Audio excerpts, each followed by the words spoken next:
Hei Binusian, perkenalkan nama saya Agung Purnomo. Selama satu semester ke depan, saya akan mendampingi kalian untuk di mata kuliah Creative and Innovative Thinking. Pada sesi pertama kali ini, kita akan membahas tentang kebenaran baru tentang kreativitas. Learning outcome dari pertemuan kali ini adalah agar Anda dapat mengimplementasikan konsep berpikir kreatif dan inovatif tentunya.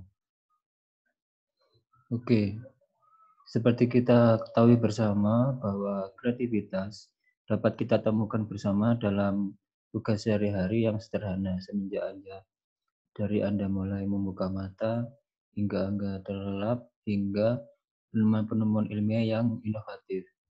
Kreativitas kita ketahui bersama bahwa memainkan peran penting dalam kehidupan manusia. Tapi di era zaman now ini, konsep kreativitas semakin penting.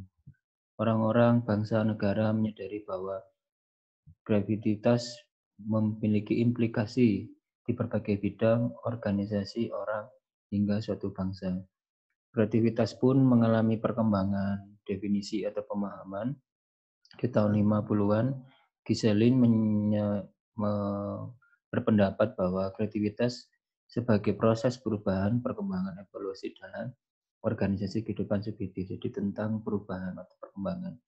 Kemudian tahun 60-an, Mednick menjelaskan bahwa kreativitas sebagai pembentukan elemen asosiatif menjadi kombinasi baru yang memenuhi persyaratan atau dalam beberapa dokumen tentang kombinasi baru. Di tahun 2010-an, Sairagung menjelaskan bahwa kreativitas sebagai imajinasi dengan tanggung jawab. Jadi tentang imajinasi. Kreativitas adalah topik yang sangat kompleks, sehingga untuk melihatnya kita bisa menggunakan beberapa perspektif. Salah satunya menggunakan premis 4P, person, place, process, and product. Person atau orang mengacu pada karakteristik aktual dan ciri-ciri kepribadian yang membuat seorang individu menjadi kreatif dan bertanggung jawab atas kreativitas pribadi tersebut. Itu tentang individu ya. Kemudian place atau tempat mengacu pada ruang fisik dan lingkungan organisasi tempat kreativitas itu terjadi. Kemudian proses berhubungan dengan cara mencapai tujuan akhir dan langkah serta teknik berpikir apa yang mungkin mengarah pada produk kreatif. Produk berhubungan dengan produksi kreatif akhir, baik pekerjaan jasa atau penemuan yang berasal dari proses kreatif dan ide kreatif.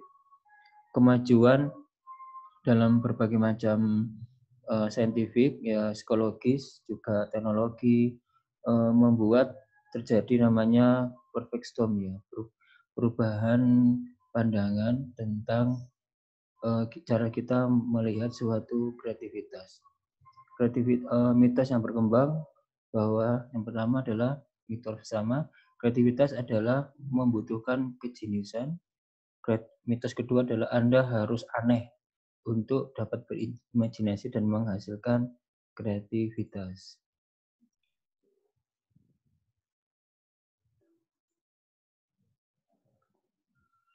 Yang ketiga, mitosnya adalah kreativitas itu gampang, tidak butuh usaha sungguh-sungguh. Cukup dengan proses yang sederhana. Kebenaran yang pertama adalah teknologi adalah cermin kreativitas. Semakin maju teknologi, informasi adalah semakin berkembang juga kreativitas. Teknologi memberikan akses kepada orang untuk berbagi ide atau mempelajari cara-cara baru untuk membagikannya dengan lebih baik. Yang kedua, kebenaran kedua adalah kreativitas dapat dipelajari dan dipraktikkan. Nah, seperti yang kita lakukan sekarang, kita berusaha mempelajari kreativitas dan dapat dipraktikkan untuk mengembangkan bisnis Anda. Pendekatan disiplin dapat mengasah dasar-dasar pengembangan pikiran kreatif. Untuk itu Anda harus praktek agar secara konsisten, efektif dapat mengkreasi suatu inovasi. Ada 3 referensi yang kita gunakan. Yang utama ini adalah karya Thomas Hegel berjudul Breakthrough Thinking, A Guide to Creative Thinking and Idea Generation. Referensi kedua adalah karya Andre Pressman berjudul Design Thinking, A Guide to Creative Problem Solving for Everyone. Referensi ketiga, karya Scott Cochran berjudul Your Creative Mind, How to Disrupt Your Thinking, Abandon Your Comfort Zone, and Develop Bold New Strategies. Terima kasih atas perhatiannya. I hope you enjoy our meeting. Terima kasih.